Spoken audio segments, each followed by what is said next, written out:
Olho na Educação. Pessoal, olha só, assunto super importante, as novas diretrizes da EJA. Comigo aqui no quadro de Olho na Educação, José Batista de Carvalho Filho, que é gerente da FUMEC. Antes de mais nada, tudo bem? Muito obrigado por atender a gente. Tudo bem, André? Olá, todo o público da TV Câmara. Estamos aqui. Bom, vamos lá. Como é isso? Conta pra gente, então, quais são essas novas diretrizes da EJA. Bom, no último dia 6 de junho, foi lançado, no âmbito nacional, as novas diretrizes pela superação do analfabetismo e pela qualificação profissional da educação de jovens e adultos. Ou seja, foi criado um grupo específico do governo federal justamente preocupado com o analfabetismo no Brasil, que é um número muito significativo e que tem prejudicado o desenvolvimento econômico nacional, tanto do analfabetismo como daqueles que têm acima de 15 anos e não concluíram o ensino fundamental ou ensino médio. Bom, falando aqui de Campinas, já que você tocou nesse assunto, quantos analfabetos existem hoje em Campinas, José Batista? Só resgatando um pouco, André, pelos dados do IBGE de 2010, Campinas tinha 28.442 analfabetos absolutos. Pelos dados recentes do Tribunal Superior Eleitoral, que são as pessoas acima de 16 anos, Campinas tem 14.700 analfabetos absolutos. Lembrando que já houve uma queda acentuada no número de analfabetos aqui em Campinas. Sim, praticamente quase que 50%. Lembrando que entre 15 e 16 anos existem 2 pessoas analfabetas. Ou seja, então você, 15 a 16 não, entre 16 e 17, porque o Tribunal Superior Eleitoral é a partir de 16. É em Campinas. 2 pessoas? 2, entre 16 e 17 anos, Puxa pelos vida. dados. E o mais interessante é que a maior parcela dos analfabetos são pessoas acima de 40 anos. Acima de 40. E esse Pacto Nacional pela Superação do Analfabetismo, ele considera o quê? Ele considera que os analfabetos são de 15 a 29 anos jovens. Jovens. Por isso que, junto com esse plano, foi lançado o ProJovem. E o ProJovem, o que é? É um programa de qualificação que é voltado para aquelas pessoas nessa faixa etária que não conseguiram concluir o ensino fundamental ou o médio, justamente para que eles possam ter uma espécie de um up na carreira, estarem sendo incentivados para voltar a estudar e também ter uma qualificação profissional que seja apropriada para o seu protagonismo aí no mundo profissional. Importante aí essas informações trazidas por você. E o que as pessoas podem esperar dessas novas diretrizes, José? As novas diretrizes, elas são recentes. O ponto mais importante de tudo isso é que, pelo fato de ser uma iniciativa do governo federal e feita pelo MEC, acaba movimentando o Brasil inteiro. O Brasil todo estará preocupado com as novas diretrizes. Estão sendo injetados nada mais, nada menos que 4 bilhões. Que esse foi o levantamento que foi feito no lançamento pelo ministro Camilo Santana. 4 bilhões investidos em diferentes ações, não é? São diversas ações aí no caso, né? Sim, são diversas ações. Eu posso até citar algumas. Boa, vamos lá.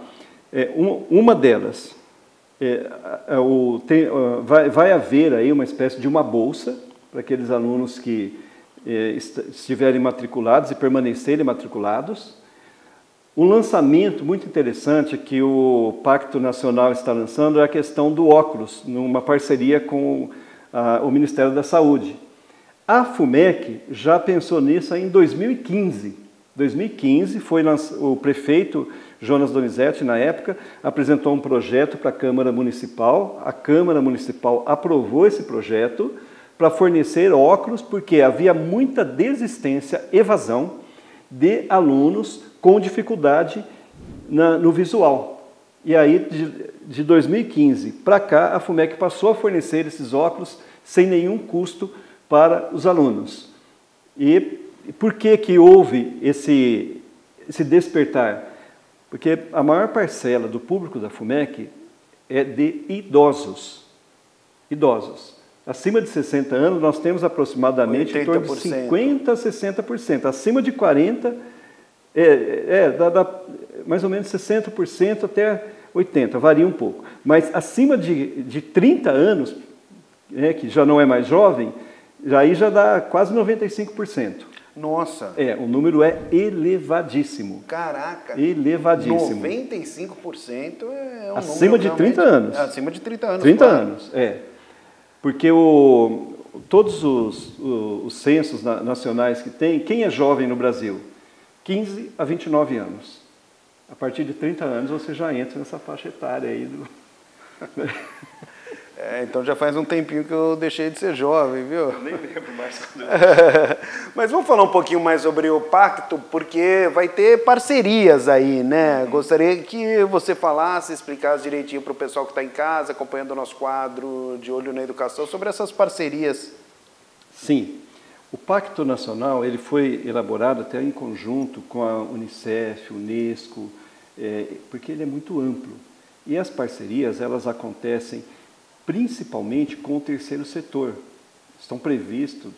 Está previsto aí a contratação de 60 mil pessoas no Brasil para educação não formal, abrindo esse leque. Como isso vai acontecer, nós não sabemos. E é importante lembrar que a FUMEC, que está nesse processo há bastante tempo, a FUMEC ela oferece educação formal.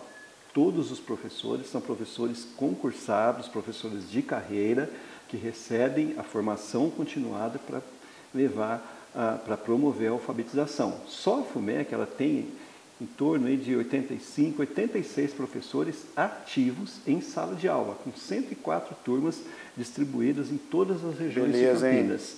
Agora, o Pacto Nacional é uma espécie de um boom para poder reduzir esse grau de analfabetismo, e eles também têm projetos específicos nas regiões agrárias, mais para o Nordeste, que tem a maior parte de pessoas os maiores não índices, né? Os maiores índices são do Nordeste. Só para você ter uma ideia, no âmbito nacional, que isso foi informado pelo ministro Camilo Santana no lançamento que houve no dia 6, o Brasil tem 60 milhões de pessoas acima de 15 anos que não concluíram o ensino fundamental ou médio. Isso significa 1/3 da população nacional que estão nessa faixa. Nossa. Automaticamente, esses dados, eles refletem diretamente no mundo do trabalho. São pessoas que não desenvolveram assim, essa capacidade de continuar estudando, continuar com informações, estão aí, muitas vezes, travadas e não conseguem promoção ou aí o seu protagonismo no mundo do trabalho. Acabam não se tornando preparadas, né, José? Isso é uma coisa óbvia, né? É uma pena. Então temos muito que avançar ainda, né? Nossa, e desse grupo de 60 milhões, 11 milhões e 400 mil são analfabetos absolutos, que não sabem ler e escrever de forma alguma. Ou seja, o desafio... Nem o próprio nome, né? Porque às vezes decora o nome. Complicada essa situação. Eu queria tocar num assunto com você aqui sobre o programa Dinheiro Direto na Escola. Como é isso? Esse programa Dinheiro Direto na Escola, na verdade, ele tem como objetivo cadastrar as escolas e, por meio de matrícula, é um dinheiro que provavelmente deve vir pelo Fundeb,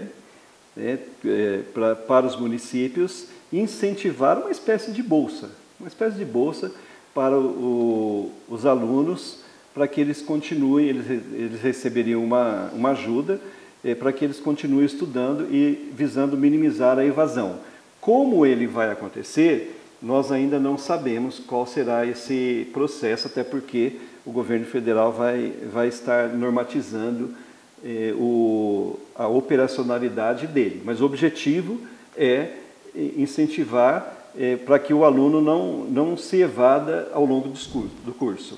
Você que trabalha com isso, sabe tudo e mais um pouco a respeito desta situação. Hoje as pessoas que são analfabetas, elas estão procurando mais, enfim, aprender, se alfabetizar, ou ainda existe uma certa resistência quando são, né, procuradas? Como é isso?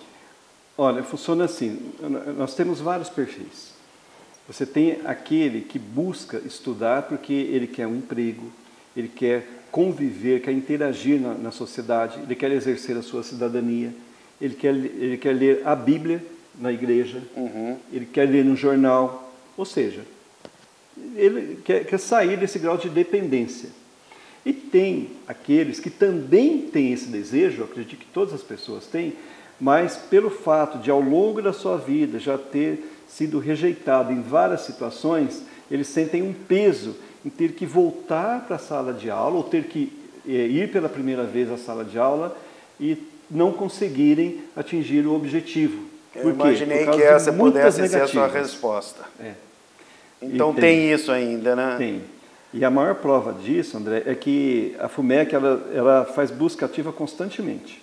Nós vamos na casa das pessoas, nós fazemos o Fevereiro Violeta para conscientizar a população. E nós vamos procuramos identificar, por exemplo, nós temos dentre outros trabalhos, nós temos uma parceria com a Coab e com o CRAS. Então, aquelas pessoas, por exemplo, que passaram pelo processo de regularização fundiária, receberam da prefeitura, aí são mais de 20 mil, né, até hoje, as matrículas, depois a escritura dos novos imóveis. Geralmente são pessoas que fazem parte da pobreza, extrema pobreza. E essas pessoas, a Coab, ela faz um trabalho bem interessante, que não é só conceder ou facilitar a aquisição do imóvel, ela faz o pós-regularização fundiária. E aí vem a parceria da FUMEC com a Coab. E nós fazemos isso junto com o CRAS também, da assistência social, de ir até essas pessoas, conversar com elas e oferecer os cursos de alfabetização e educação profissional pelo CEPROCAMP. É uma parceria bem interessante, porque eles são público-alvo. E a maior parcela dos analfabetos absolutos, eles estão nesses locais onde a infraestrutura, de alguma maneira, ela é precária. É justamente aí que está essa população. E a FUMEC, por meio dessa parceria, vai até essa população. Agora, o que acontece? Muitos têm resistência, então eles precisam passar por um processo de convencimento. Ou porque já acostumaram... Conscientização. Tem. Pois é, complicado isso, né? Porque tem que trabalhar também essa questão, até do lado emocional, né? Sim. E um ponto, assim, nós temos vários exemplos de pessoas que mudaram da condição de analfabetos absolutos para pessoas que hoje são letradas. Esses que vocês estão vendo aqui no fundo mesmo são exemplos que, durante o Fevereiro Violeta, eles deram várias entrevistas. Eu tive um caso no conselho da FUMEC de uma pessoa que foi numa reunião na prefeitura, a reunião era no 10º andar, e ele chegou um pouco atrasado, e aí ele já chegou feliz da vida. Aí o pessoal perguntou, mas o que está acontecendo? Não, pela primeira vez na minha vida, eu não pedi para ninguém para apertar o botão que era do 10º andar. Fiz com muita tranquilidade, porque eu aprendi a ler e escrever. Assim, são histórias e mais histórias que devem ser levadas para a população para que esses que não acreditam, que irão aprender a ler e escrever... sirvam de exemplo, que essas histórias sirvam de exemplo, né? Pois é, nossa, muito legal, muito bacana, histórias de superação, né? Muitas histórias de superação. E a proposta do Pacto Nacional está justamente aí agora. O Brasil, ele é gigantesco. Tem regiões que ninguém tem acesso. Então, a gente vai ter que acompanhar esse pacto aí, como que será a execução dele, para procurar compreender melhor como que as pessoas irão se envolver. Boa, passou rapidão aqui o nosso tempo, daria para ficar conversando mais uns 40 minutos. Muito obrigado mais uma vez por atender a TV Câmara Campinas. Valeu, muito obrigado. Bom, pessoal, eu sou André Aranha e você já sabe, né? Estou sempre de olho na educação. Tchau!